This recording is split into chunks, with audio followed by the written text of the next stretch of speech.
മുൻ vigilance director Jacob തോമസിനെതിരെ അഴിമതി case. തുറമുഖ വകുപ്പ് ഡയറക്ടറായിരിക്കെ ഡ്രഡ്ജർ വാങ്ങിയതിൽ അഴിമതി നടത്തിയെന്നാണ് വിജിലൻസ് കേസ്.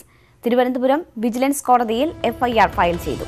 വിവരങ്ങളുമായി വി അരുൺ ചേരുന്നു. അരുൺ, ഇതുമായി ബന്ധപ്പെട്ട അഴിമതി ആരോപണങ്ങൾ അദ്ദേഹത്തിനെതിരെ നേരത്തെ തന്നെ ഉയർന്നതാണ്. എന്താണ് ഇപ്പോൾ എഫ്ഐആറിൽ പറയുന്നത്? 2009 മുതൽ 2014 വരെയായിരുന്നു ജേക്കബ് തോമസ് തുറമുഖ വകുപ്പ് ഡയറക്ടർ ആയിരിക്കുന്നത്. ഈ സമയത്ത് 14.96 കോടിയുടെ ക്രമക്കേട് ഡ്രഡ്ജർ വാങ്ങിയതിൽ കണ്ടെത്തിയതായി ധനകാര്യ പരിശോധന വിഭാഗത്തിന്റെ പരിശോധനയിലാണ് തെളിഞ്ഞത്.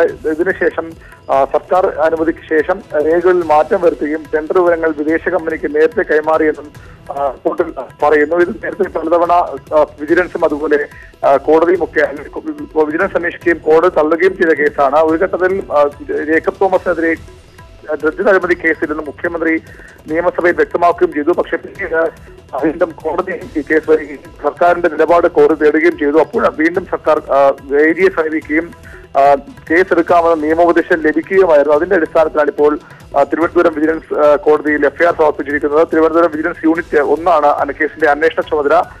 അതിൽ പ്രാഥമികമായി അഴിമതി കൊണ്ടെന്ന നിഗമനമാണ് വിജിലൻസ് റിപ്പോർട്ടാണ് വിജിലൻസ് ഇപ്പോൾ കോടതിയിൽ സമർപ്പിച്ചിട്ടുള്ളത്.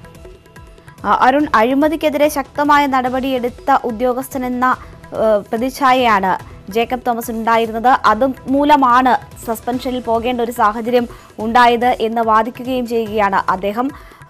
നിലവിൽ സസ്പെൻഷനിലാണ്. എന്താണ് ഈ കേസിന്റെ ഇനിയുള്ള നടപടിക്രമങ്ങൾ?